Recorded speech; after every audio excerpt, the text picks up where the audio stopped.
Top of the top of the day, gang. What up, man? What up, man? Hit that like button.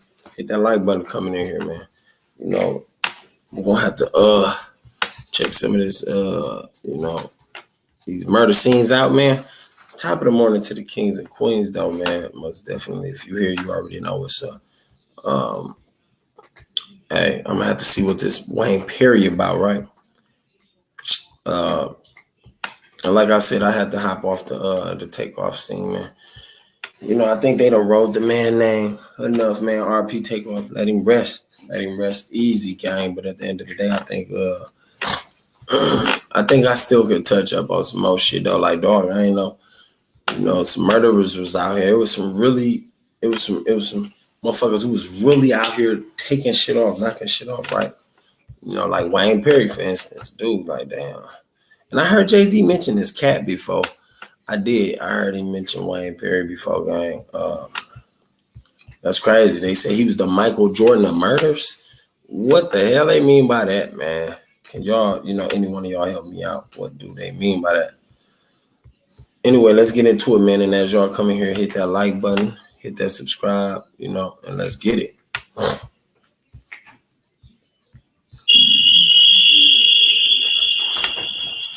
I'll put it Don't know nothing about Wayne Perry though. District of Columbia, guns on your tumbler. 365 on work, no days out January to January. Nigga want smoke on lurk. I'ma run down on a nigga like Wayne Perry. This guy, Wayne Perry, was considered the Michael Jordan of the murder game. Wayne Perry was one of our most prolific killers in D.C. during the time when the violence in D.C. had just gotten completely out of control. This is Washington, D.C., headquarters to the National War on Drugs. The closest battlefields are the neighborhoods that are in the very shadows of our nation's capital. 92 people have been murdered in Washington since the first of the year. That's 38 more than the same time a year ago, a year in which murderers killed 372 people, the all-time high.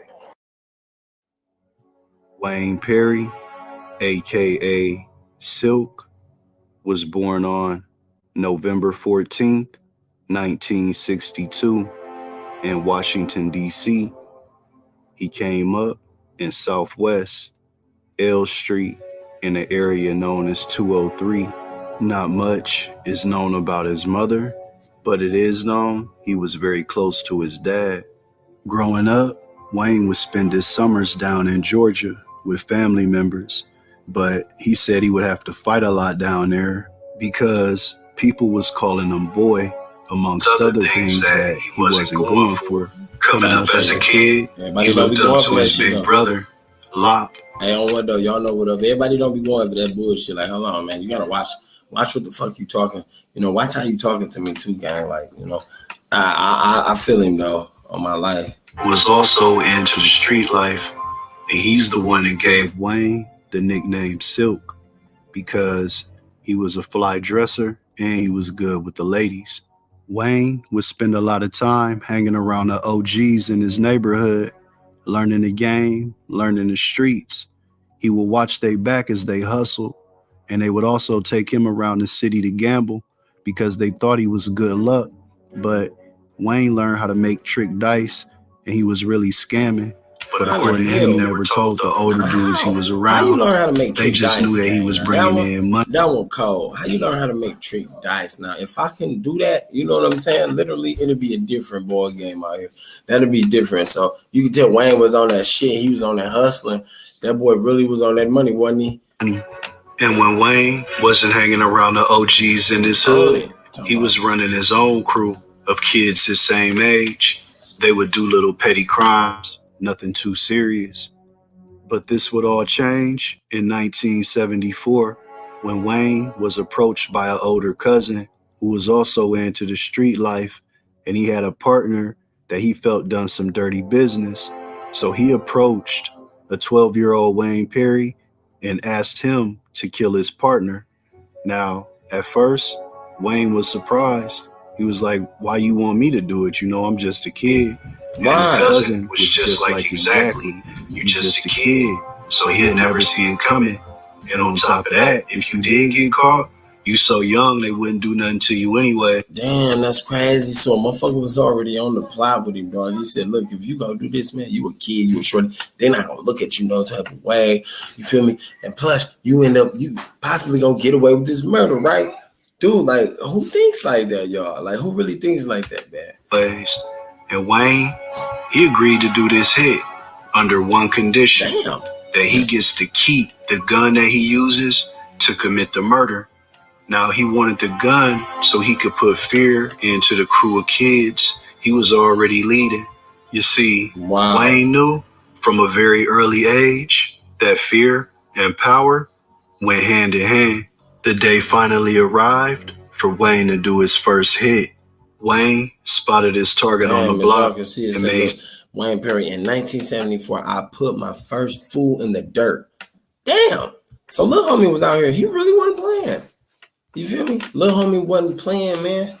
You know, I mean, like, dude, who was he tied to? What type of mob ties did he have? Not like Jay Prince mob ties, but I'm talking about like Italian mob, real gangster squad mobs, like, or some killer homicidal cliques and shit. Like, what type of ties did gang have and who he was tied into? This shit crazy. You feel me?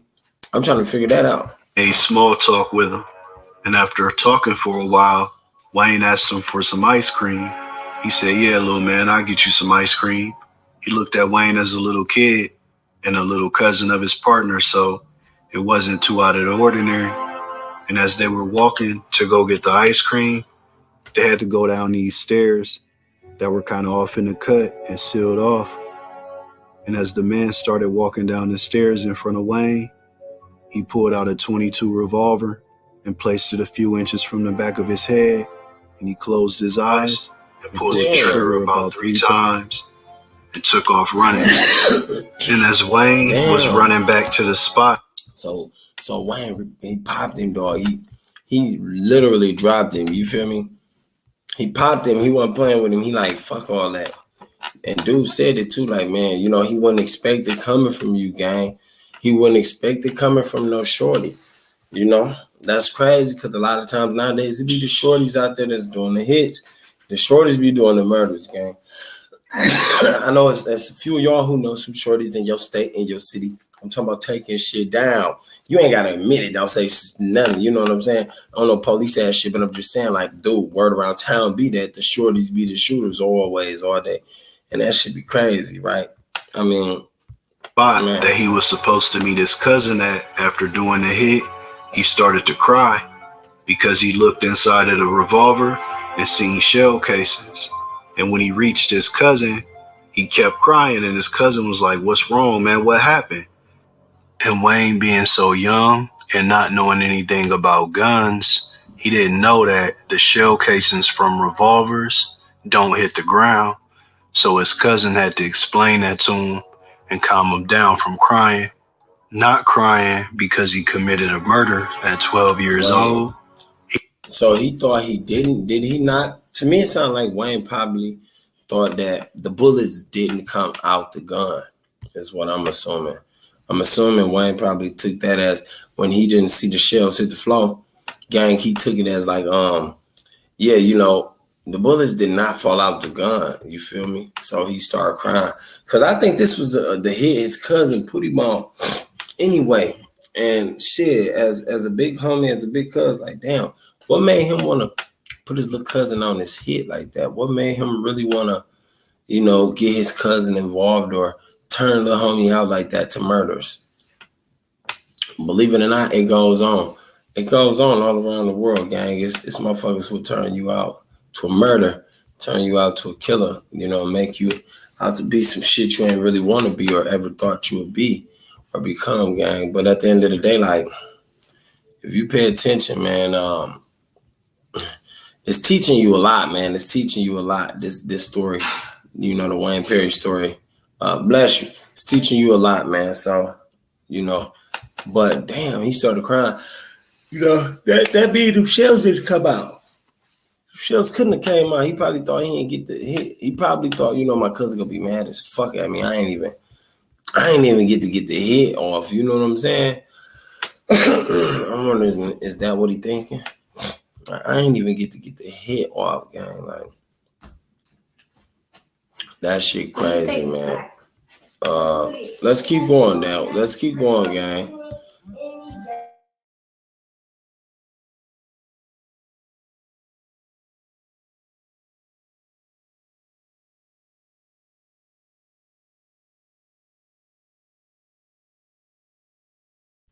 Interruptive.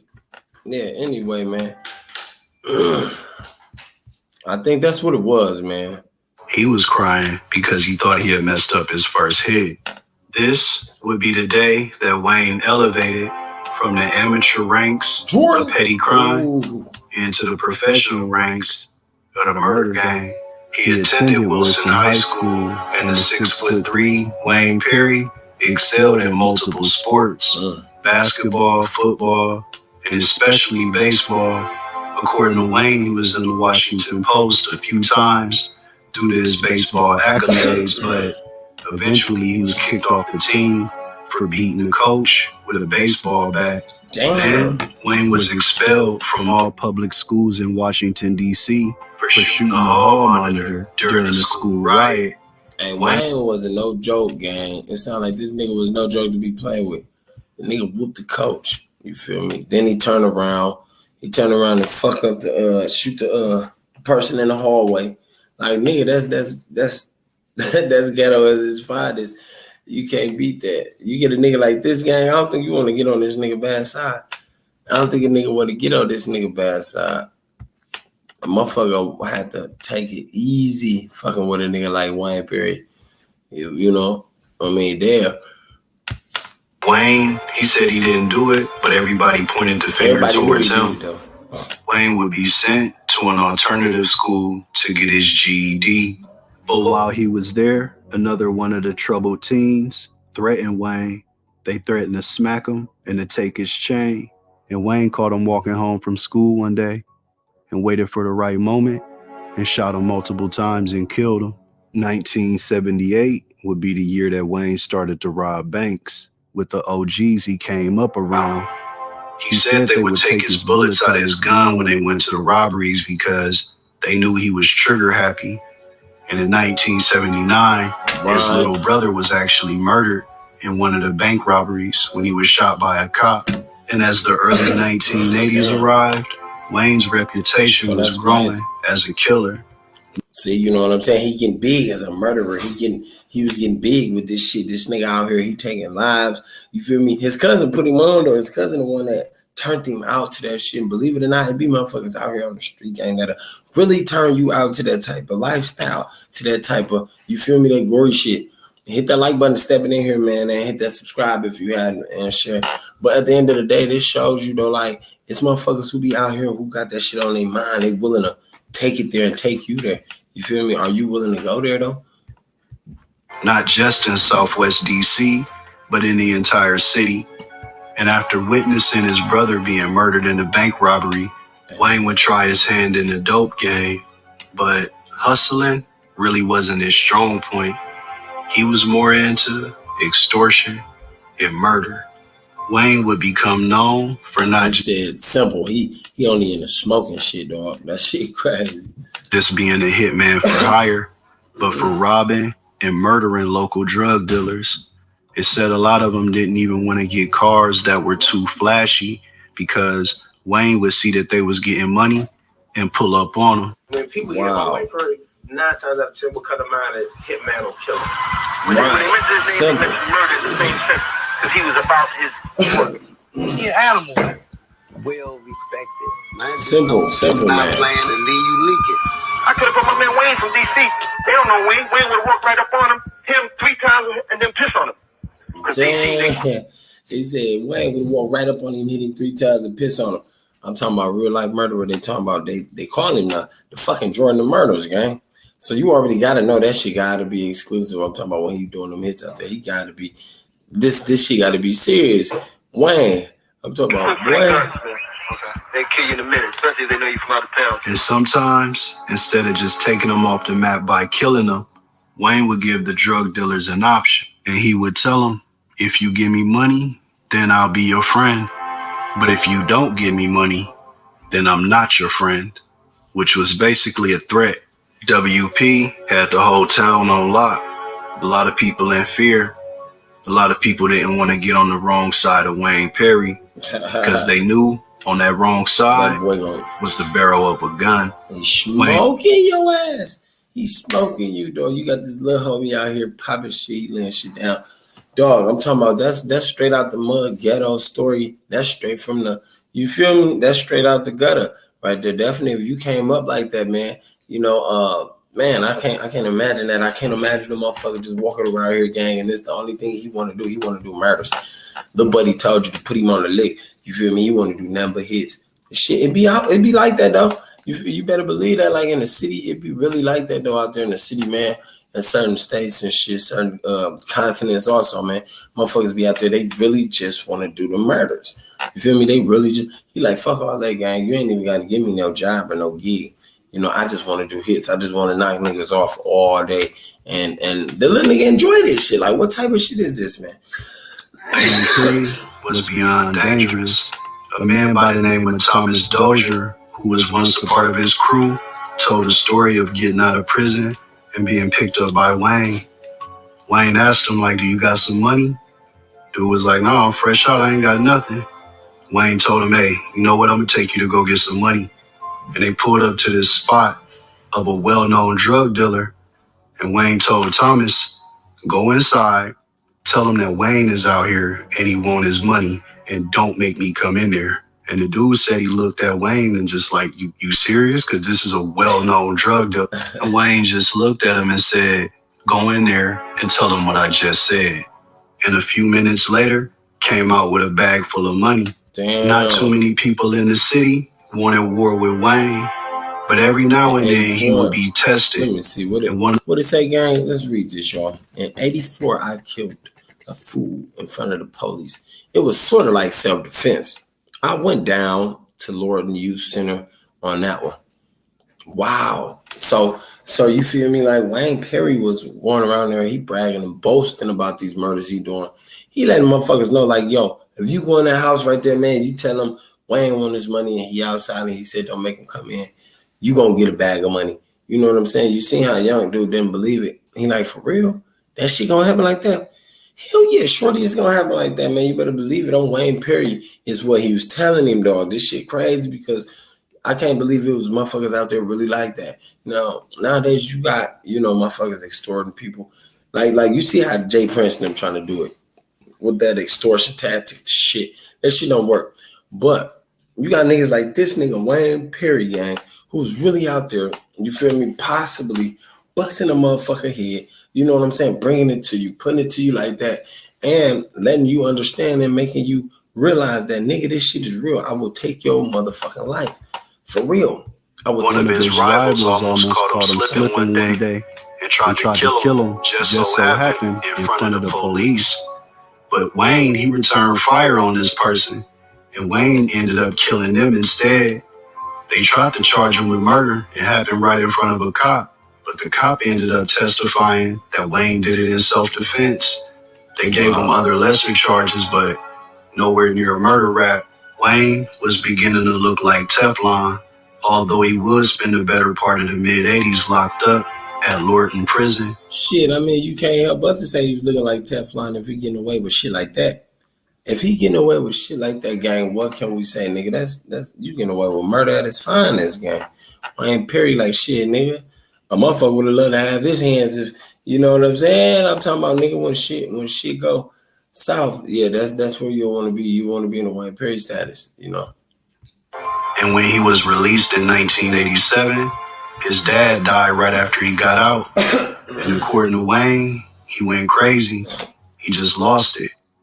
He had a death wish. In the year of 1987 into the early 90s, Washington, D.C. would see a surge in murders, and this coincided with the reign of Wayne Perry. It seemed like everybody that dropped in the city, Wayne Perry's name was some way attached to it. And he said, boy, look, now I'm talking about, look, D.C. sets murder record for a third year in a row, you know, by Associated Press. So that means Wayne Perry was up there dropping motherfuckers left to right. He popping shit. That's man, boy, you know, it's some shit like that, you know, that you only see in movies nowadays. This shit right here, you only see, and like I said, in a movie, in a Hollywood film, gang. You know, you really never see motherfuckers out there just dropping shit like that or hear about motherfuckers dropping shit like this. You know, it was crazy. I heard Jay-Z and another artist rap about this guy. Like, man, I didn't know how serious it was, though, y'all. And the rise of Wayne Perry ran parallel to the rise of Michael Jordan. And people would say, what does Michael Jordan have to do with a Washington, D.C. hitman? Well, Wayne Perry's murder game became so legendary on the streets of D.C., the authorities and some gangsters started to refer to him as the Michael Jordan of murder. And when Wayne's little brother was asked about his legendary status, he was quoted as saying, "Wayne is as silent as the wind and as deadly as fire." But eventually, Wayne would be locked up once again, and the city could breathe again. All the gangsters and the drug dealers can move around a little bit more free, knowing Wayne ain't lurking in the shadow. He like, big bro, a savage. He knew his brother was a savage, man. That's some crazy shit when you can honestly, you know, tell a motherfucker, yo, my brother is savage, man. That nigga dangerous as fire, but he quiet as the wind. You feel me? And Lil Dude meant that. You better believe he meant that. He meant that. He like, shit, I know my brother coming in there and wipe your motherfucking life out, gang. You know, and that's crazy. But Wayne Perry was putting on, and he was putting on for us, basically, you know, his name, his family, and his city, and wherever else he was from, and whoever else was, you know, afraid of him, I guess, or who was representing him. He was putting on. He was putting on. The scary motherfuckers, they knew not to fuck with him. Hey, when they say Wayne at the door, when they say Wayne out there, y'all better drop that bag of money fast. That's the type of shit he had motherfuckers on, gang. This crazy, though. That boy was a hitter. And it's like, how do we compare to Jordan? I know he bald head. And yeah, I mean, that's the only thing I can say, gang. But, I mean, what? They saying his career was rising in the murder game. Like, so what made them compare him to Jordan, gang?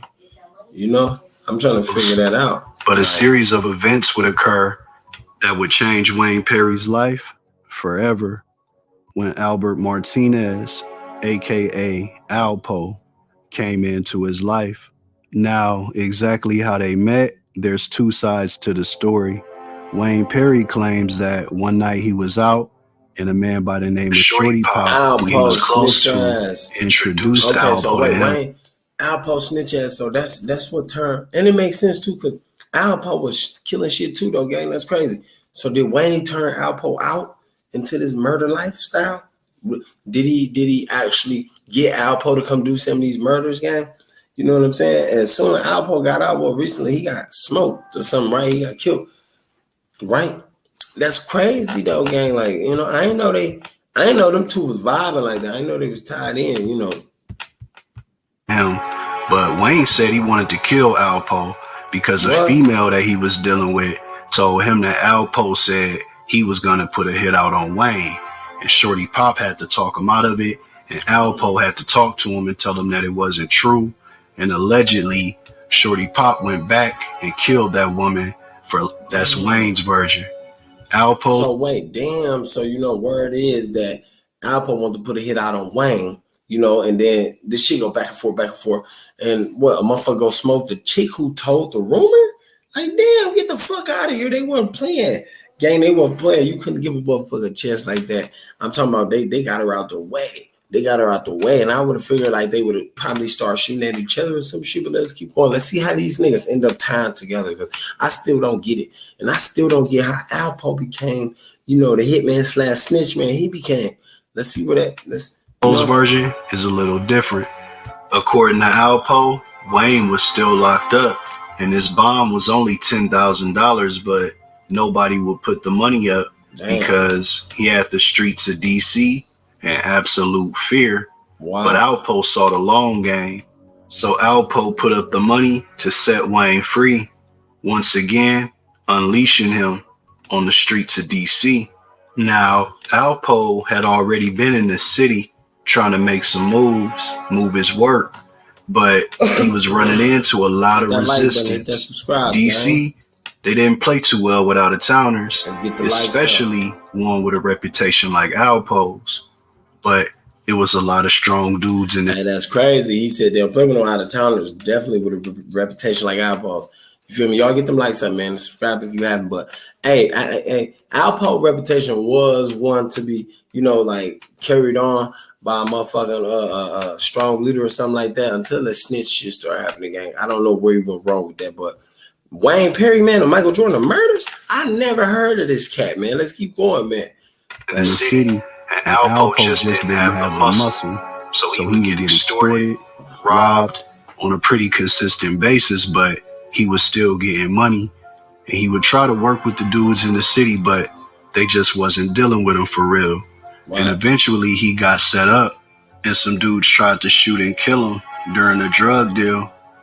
When I say my after, because a lot of people were starting to talk about, well, we got to get rid of the kid Pope because he's getting too much money, and he's not even from here.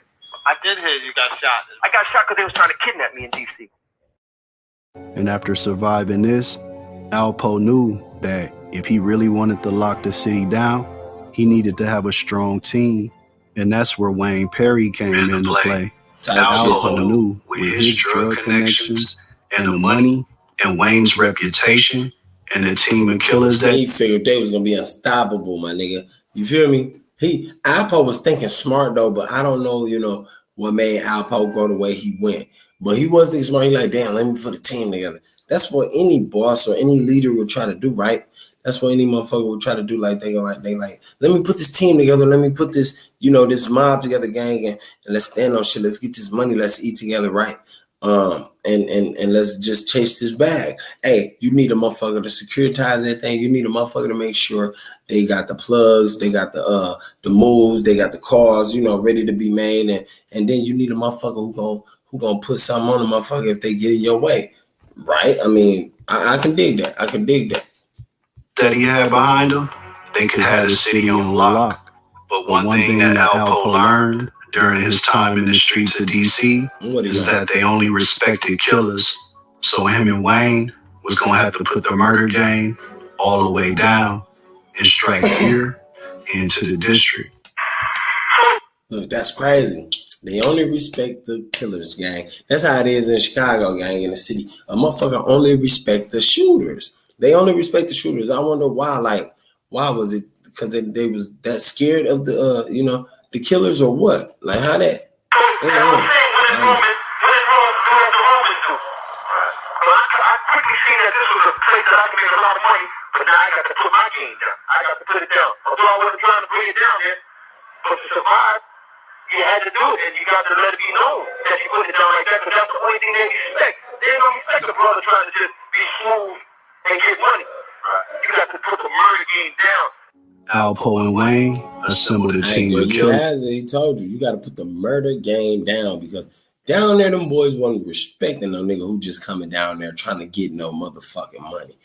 You feel me? They ain't had no respect for you. You feel me? You gotta bust a motherfucker head. They wanted you, well, Hassan Campbell be saying, they wanted you to rock a snot box. They wanted you, I'm talking about nigga, turn a nigga cable off type shit, gang. Shit crazy out here, man.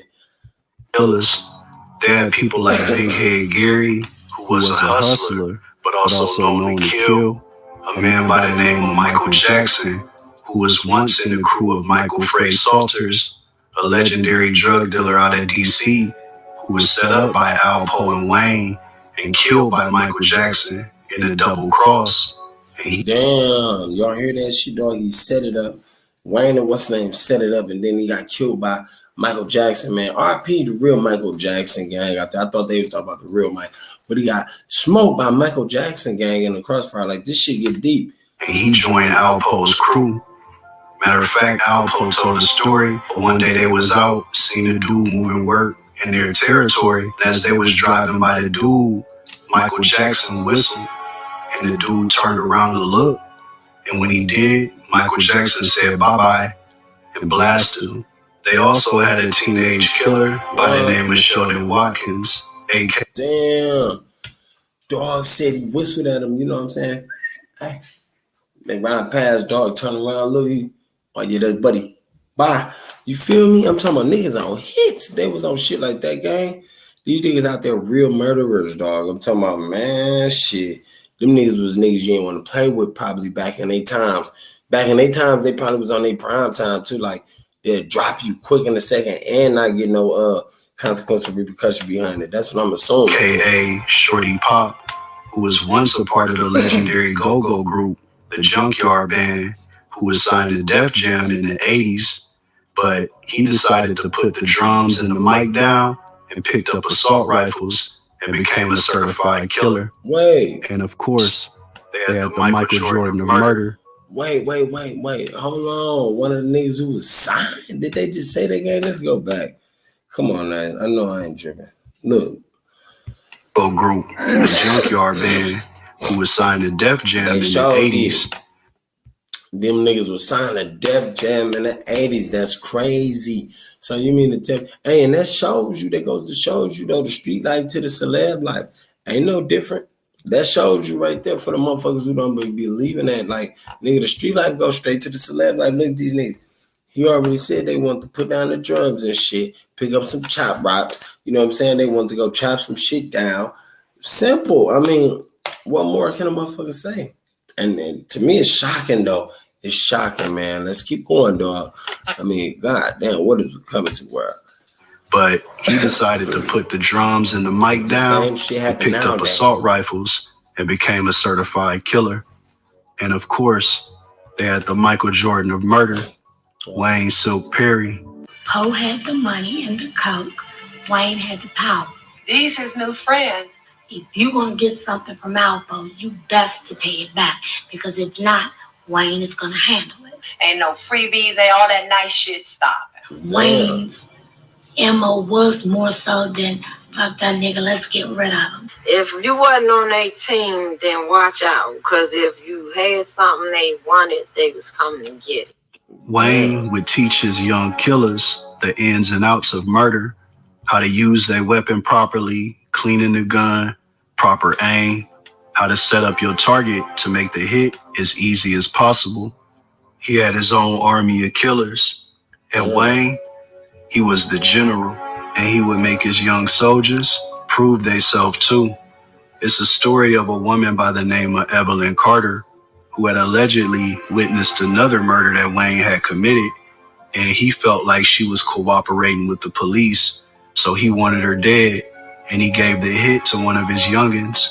They caught her leaving a Keith Sweat concert at Constitution Hall. He shot her twice in the chest, and he was pretty sure that she was dead. He ran back to Wayne, told him that it was done, and Wayne asked him, like, hey, man, where did you shoot her at? You know she dead? He like, yeah, she dead. I shot her twice in the chest. And Wayne, he went crazy.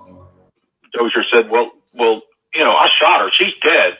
He says, but you didn't see her die. You didn't see her, you know, you didn't put a bullet in her head.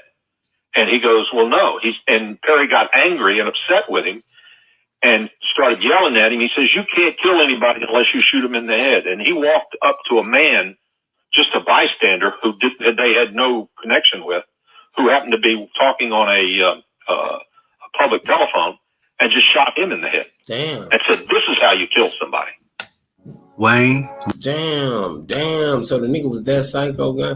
Hey, that's the nigga, dog. He said, nigga, you ain't kill her. You popped her twice in the chest, man. That shit ain't. I don't call that a motherfucking kill. He said, I don't call that a kill unless the motherfucker get, you know what I'm saying, a headshot gang and they on the floor, literally. That's crazy. Wayne was not having it. And then the homie who did the chest shots, nigga, you need your ass whipped anyway. That ain't how you, come on, you out here like this, you playing on a hitman team? You on a hitman team, nigga, you out here doing chest shots? No, it's supposed to be a face shot. You heard him. That's what he said.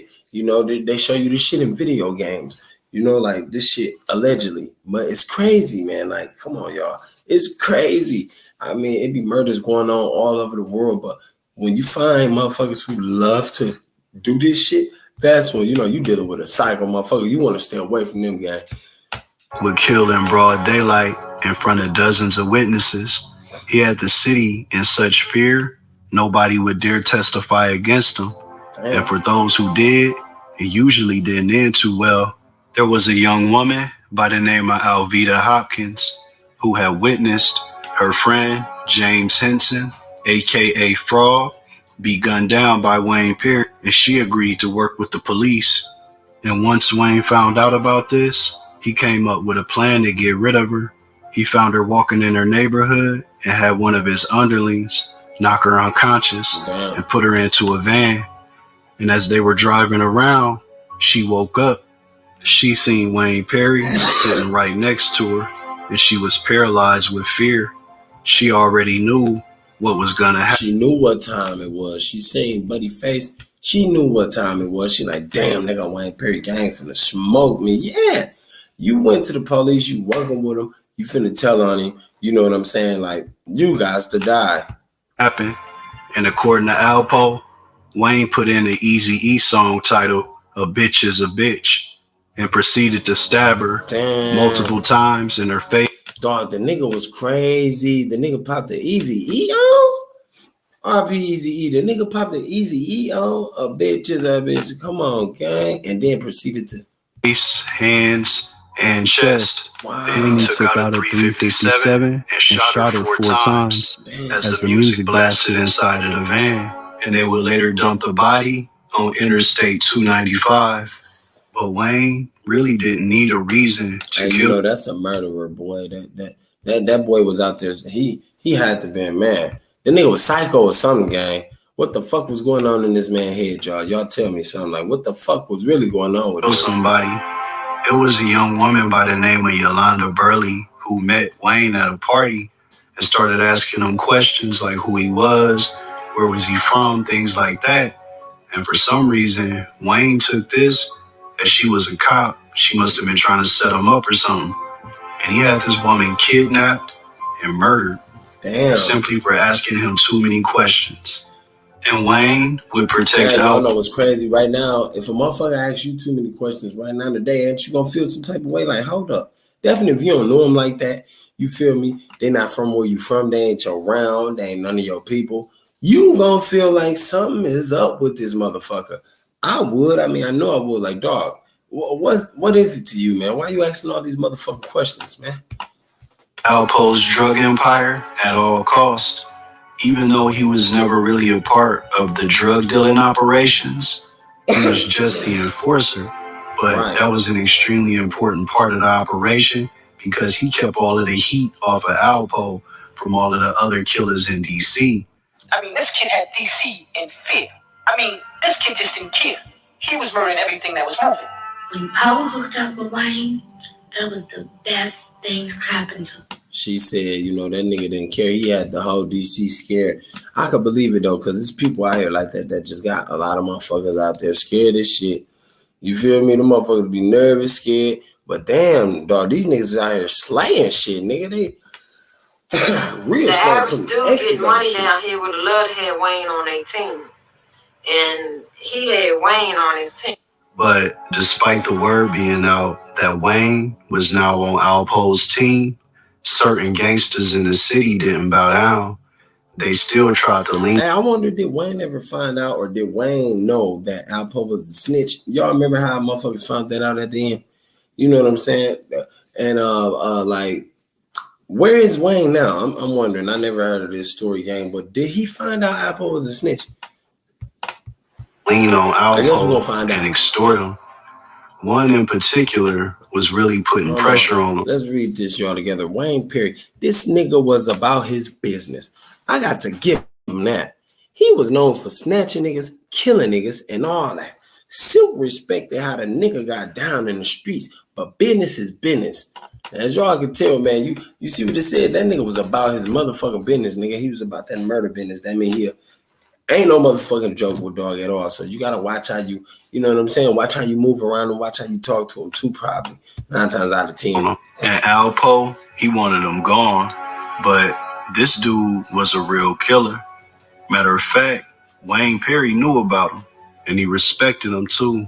He knew he had put in work.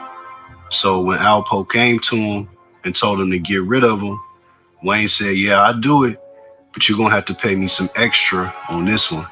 And not too long after receiving the hit money from Alpo, Wayne went on a hunt. He hopped in his Benz and started cruising the city. He ended up spotting his target uptown.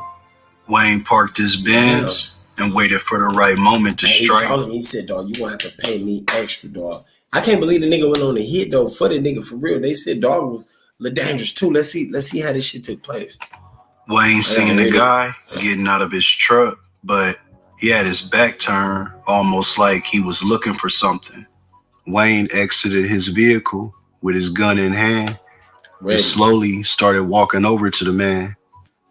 And as he had his back turned to Wayne, Wayne raised up his gun and aimed it straight for his head. And just before Wayne started firing, he turned around, and the last thing he seen was Wayne Perry letting off multiple shots. And after killing the man in broad daylight, damn, that's crazy. You feel me? He must have felt that shit. You know how when you feel a motherfucker on you or behind you walking up or some shit, you know what I'm saying? You out, you shopping or some shit, you feel a motherfucker coming up behind your game. Excuse me. I think he felt that. I think that's what dude felt. You know, he probably felt Wayne coming up on him. He knew what was up. You know, he probably knew it was his time. Ain't no telling, because they say God do give you that feeling. And, you know, he'll give you that feeling. He'll let you know, like, yeah, it's almost that time, player. Wayne calmly walked back to his vehicle where a few of his young killers were waiting. And once inside, he looked around and said, let's go get something to eat. No mercy. Wayne was once quoted as saying, I don't do that across the street shit. I walk up on you and put seven in your head like it ain't nothing. Damn.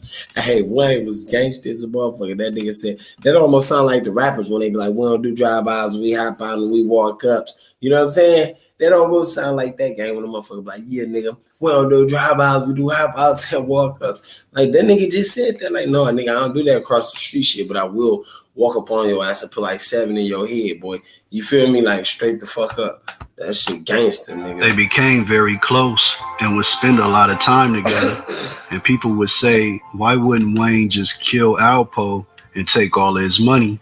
Well, Alpo was taking care of Wayne. He knew how to feed the wolf. And over time, he gained Wayne's trust. They were like brothers. Alpo and Wayne was building a bond like brothers, and they were doing it in blood. And if you disrespected Alpo, you disrespected Wayne. Right. Just like the story of Demencio Benson, who was killed in the middle of a basketball game in front of hundreds of witnesses for allegedly disrespecting Alpo's wife. In the bloody reign of... Damn, that's crazy. I wonder, was this that part that was in that movie, gang? Like, I know it was a movie like that when motherfuckers came on the basketball court and they were shooting and they smoked dude in the middle of the court. Was that I don't know if that was New Jack City. I don't know. I might be wrong, but damn, that's crazy. They weren't playing. You know what I'm saying? They wasn't playing with no nigga. The disrespect was not tolerated. Disrespect was not tolerated. Of Alpo and Wayne would continue. Next up was Andre Tank Johnson, who was a legendary drug dealer out of DC, who was killed by Alpo out of jealousy and envy over a woman. He was sleeping with the baby mom of Big Head Gary, and Big Head Gary didn't like this at all. And they had words, but eventually they talked, and the beef was supposed to have been squashed. But it wasn't squashed. Big Head Gary wanted Andre dead, and Alpo called him up for a drug deal, but it was really a setup. Andre's right-hand man, legendary DC gangster, Ears to Christ, he told Andre, let me come with you, man. I don't trust them dudes. But for some reason, Andre, he didn't take him with him. He ended up going at it alone. He would later be found shot to death behind a gas station. And to this day, his good friend, Ears to Christ, still regrets not having an opportunity to be there to have Andre's back, and still doesn't know why he didn't take him with him. He left me. That's I crazy, regret I wasn't man. there to watch his back, but it is what it is. You know, I can't change it. That's crazy, gang. And Andre is coming from feel the me? back seat to the middle seat now with the bag of money. So as soon as the kick, Andre turns around to look at me and let me know that the bag that my man Gary's coming in the car and hit him right in the head. Boom! My man Gary was strapped all the time. He knew he was gonna kill him. Damn. But it wasn't just outsiders that they would kill. If you were in their crew and you were moving funny, or they thought you could be cooperating, they wouldn't have no problem getting rid of you. And that's what happened to Thomas Dozier, who was Wayne Perry's friend, who he served time with in Lorton. And when he got out, he took care of him. Remember, took him to that drug spot. Well, over time, Wayne started to feel that he couldn't trust Thomas Dozier anymore, that he wasn't sturdy, and that he probably was cooperating. So he needed to get rid of him. And he had a genius plan to do just that. Alpo and Wayne put the word out to the right people that Thomas Dozier was the one responsible for the death of Michael Salters. Oh, damn. So they threw that game. They threw that on him. That's crazy. That is crazy, man. Like, what the fuck? Hey, dog said, I really don't trust this nigga. I gotta get rid of him. Hey, let's make this miraculous plan to put Buddy, in the timeout for a long, long time. And that's what they did. I don't agree with all this shit they was doing out here, gang, but me watching it coming up as a youngin', I don't know if that was like, something that a motherfucker really wanted to see out there in the streets. If we was ready and for those right people got it back to his nephew, Daryl Poochie Salters, who was groomed by his uncle in the drug game. And when he died, he was devastated and he wanted nothing but revenge. This actually did happen. How it worked? Oh, yeah. Daryl Salters, who was Michael Salters' nephew, almost within days of that meeting between Sean Branch and Wayne Perry in jail, went to the Benning Road apartment complex that Tom Dozier was living in at the time, and just shot him about 50 times, with an assault rifle. And, again, out in front of God and everybody, but of course nobody ever cooperated on it. Damn. But he didn't know that he was just a pawn in the game of Wayne and Alpo. Daryl Poochie Salters would later be killed as well, gunned down in the streets. Then it came time for another member of the crew to be dealt with. Dog, they dropping shit. I'm talking about dog, they dropping shit. Then they bogus as hell. They sent that boy off to go kill the other boy. Wayne, lied on this guy like, yeah, he did it. Niggas was trifling, gang. This shit crazy. Hey, this the same shit that take place right now on this blacktop, man, out here in the street. Y'all better believe it or not. The same setup ass shit, the same shit motherfuckers lying on you, putting your name in some beef you wasn't involved in. You feel me? The streets will put you in a twist like a dreadlock. And the thing is, you got to know what to do to get out that shit. That's the thing. You got to know what to do to get out that shit. If you ain't really no street motherfucker, if you ain't got no street knowledge, gang, you find yourself caught up. You would. You would. Like, seriously, man. Big Head Gary, who was actually Alpo's right-hand man when it came to moving weight. But Alpo found out that Big Head Gary had plans to make his own connections and start doing his own thing without him. And they were getting a lot of money together. And Alpo, he didn't like it. So he decided to set up Big Head Gary. They called him up one night and said that they were about to go slide on a crew that they had been beefing with. They finally got the drop on him. And Big Head Gary, he was about the gunplay too. So he was with it. And they picked him up in a Mazda van. And while they were headed to the spot to do what Big Head Gary thought was a hit, Alpo was driving and he looked into the rearview mirror and gave a head nod.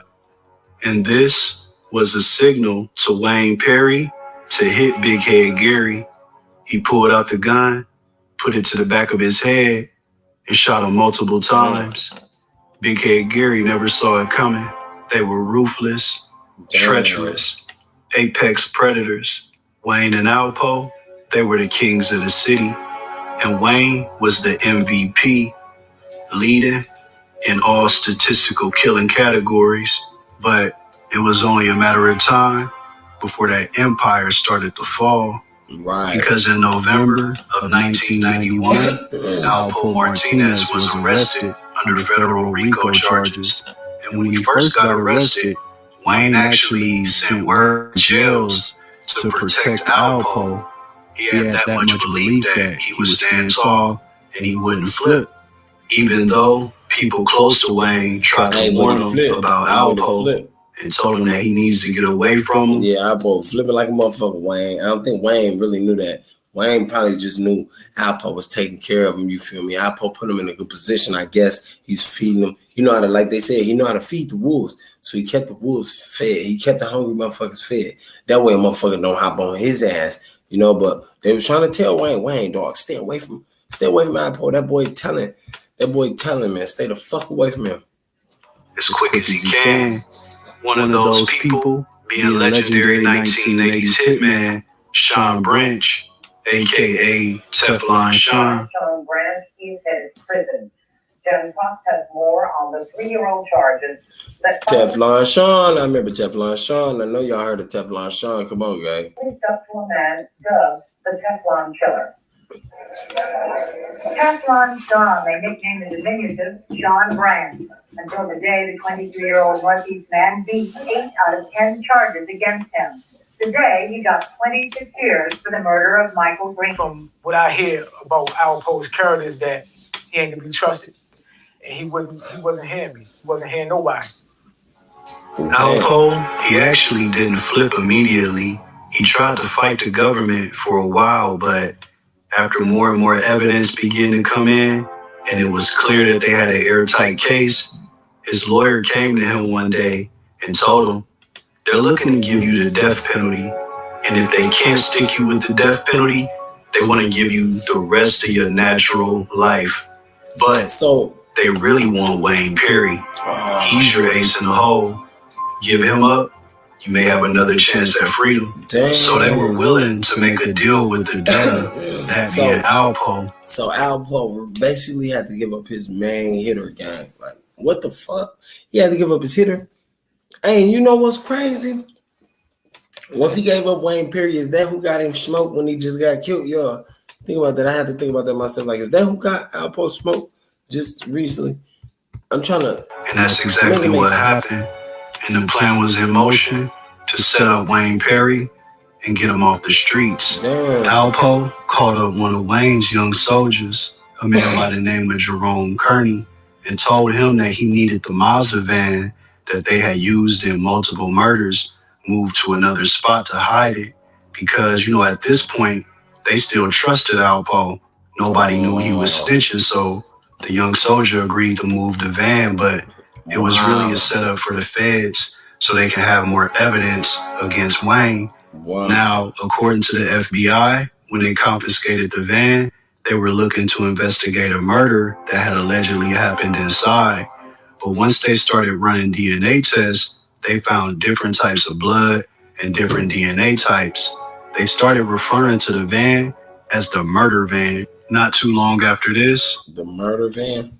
Dog, that's crazy. And then Alpo, bitch, that nigga has the van moved, you know, for the feds so they can pick up on it, so they can see it, grab it, and get Wayne off. So at one point in time, did he not think Wayne was going to feel it?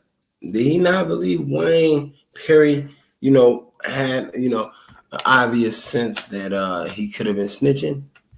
I would have, gang. Like, my nigga, you gotta be telling something, gotta be going on with you, gang. Definitely now you calling and all this extra ass shit you on the van move. Why should you even worry about that van, nigga? You in jail. Shut the fuck up. I'm talking about dog. Come on now.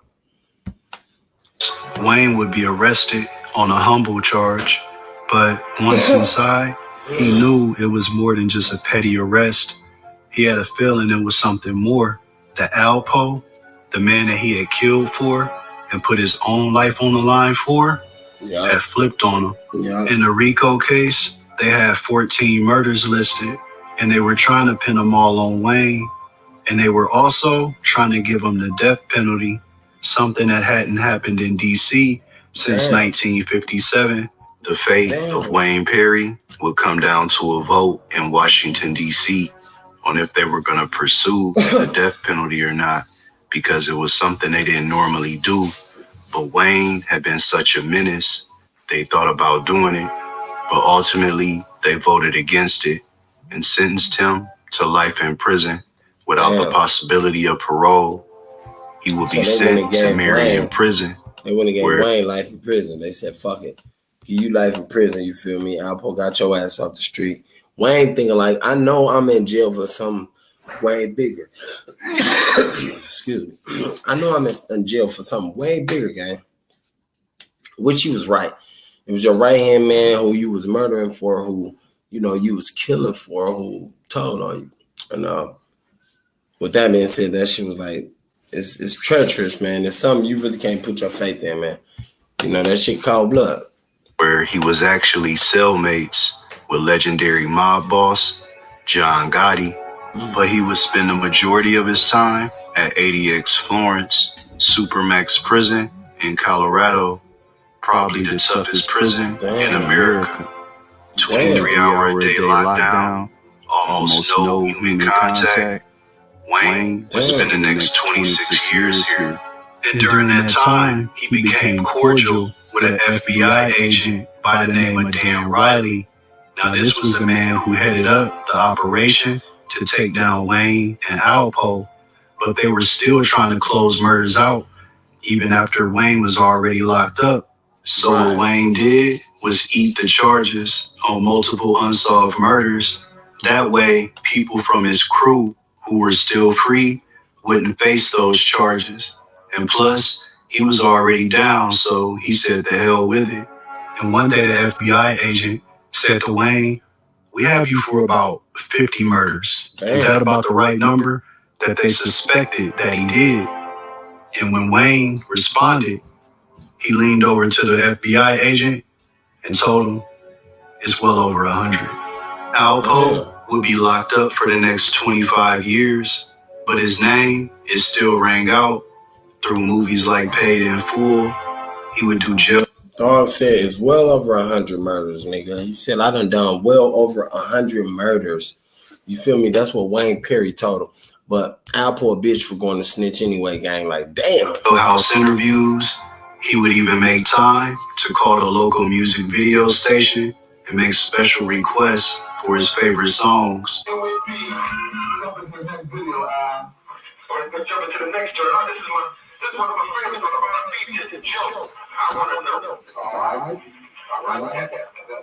Hell no, dog. In 2015, Alpo was a free man again. They released him into the Federal Witness Protection Program, and they set him up with an apartment in Maine and a job as a construction worker. And according to Alpo's neighbors, who knew him as Abraham, they all said he was a nice guy, very helpful, nothing out of the ordinary about him. But that quiet life in Maine, that wasn't fast enough for Alpo. He needed to be in the spotlight. It was where he belonged. And eventually, he would start doing more and more interviews, and you would see him more and more on social media. The wheelies up and down the street like it was the 80s. It seemed like the good old days. Alpo would also spend a lot of time defending his decision to turn government informant and to turn rat. You locked up, you do what you gotta do. I don't want to live 56 years right now. I just want to talk to they say, listen, this, that, you do what you got to do. Oh, that's crazy. That's fucking crazy, man. That's where you're going to get poked up at. But there is no code. Because what code is that you kill your mother against your mother because you're trying to get at him? I didn't live by that code. That nigga, y'all. But unfortunately for him, Alpo wouldn't be able to experience freedom for too long, because on October 31st, 2021, after attending a Halloween party, Alpo was shot 6 times while he was sitting in his truck. And some people who were around during this time feel like Wayne got played by Alpo, that he let an out-of-towner come to his city and turn him against the home team, and it backfired bad. But according to Wayne's ex-wife, he went out like... That's crazy, though. I don't know. How many of y'all think Wayne sent that hit, though, on Alpo and possibly could have got him knocked out the way? Could have. You know, Alpo played a dirty game. That was shiesty as a motherfucker, gang. You feel me? And then y'all heard Wayne tell him, nigga, it's well more than over 100 murders I'm down for. But Alpo, like, damn, showing that he just couldn't stay out the spotlight either. He wanted to be Mr. Big, you know, Mr. Known. This nigga wanted to be all famous and shit and stay out there. Like a real man. He never ratted, he never told, he never folded, and he still has his honor. They knew Alberto, it was a chance of him telling. You know, he wasn't from here. Y'all ain't come out the same box together. This bitch. Give or take, if it was Wayne that they caught it first, Poe probably would still be out in the streets because Wayne is a true man to the game. Damn. It goes to show you right there, Wayne was a solid nigga. Solid nigga. I think Poe was the rat, man. Poe was the rat. This nigga just, he had to open his fat ass mouth. And that's crazy, gang. Like, damn, nigga, you had a hitter on your side like that. You had a hitter on your team like that, like Wayne Perry. And you turn him into the feds to get out and only to get smoked. Like a few years later, gang, was it really worth it, Albo? Like, come on, man. None of that shit really be worth that, man. He went out like a soldier. And in 2016, Wayne was moved from what many former inmates describe as hell on earth, that being ADX Florence, and he was sent to a prison in Washington State. He now goes by the name Nkosi Shaka Zulu L. He converted to Islam and now preaches a message of peace and positivity. We don't need nobody glorifying the game. They got enough fools that do that. We ain't doing nothing but waiting to genocide upon ourselves. Look at what's going on in Chicago. You got to just chilling each other. Innocent people. I mean, it's just sad because, man, you know, you see the way we is today, man. It pains my heart. Look, the boy look like he got the souls in his eyes. I'm telling you, boy, like, man, we so divided. like the niggas had it on. It's I crazy. trying to destroy enough people in my lifetime to where, you know, I was conscious when I was home, but I'm more conscious now that I'm more dedicated to this thing, to where a lot of things that if you take the life of one innocent person, it's like you took the life of all mankind. Right. If you save one life, it's like you save all mankind. His new message of peace is definitely a far cry from his bloody, murderous reign in the 80s and early 90s. But even to this day, the name Wayne Perry still rings out. And that's the life and times of the Michael Jordan of murder. Crazy story. Okay, gang. Excuse me again for the cough, man. But like I said, I never really knew of Wayne Perry, man. And that story right there, by far took me by storm, gang. You know, that nigga was a murderer. He was a hitter. You know what I'm saying? You can see it in his eyes. And sometimes you can see it in people's face, gang. Sometimes you can see it when they that, you know what I'm saying, when they about that life, when they that serious, when they that real, when they take it to you, when they take your soul. You know, them the motherfuckers you really don't want to piss off. You don't want to get on their bad side, gang. Alpo, man, damn, that was crazy because he ended up getting his life took anyway, anyhow. So, you know, but that shows you, man, as a black person, man, know what you're doing, know what you're running for. Know your goals. Don't let nobody trick you off the streets. Don't let nobody trick you out your spot, man.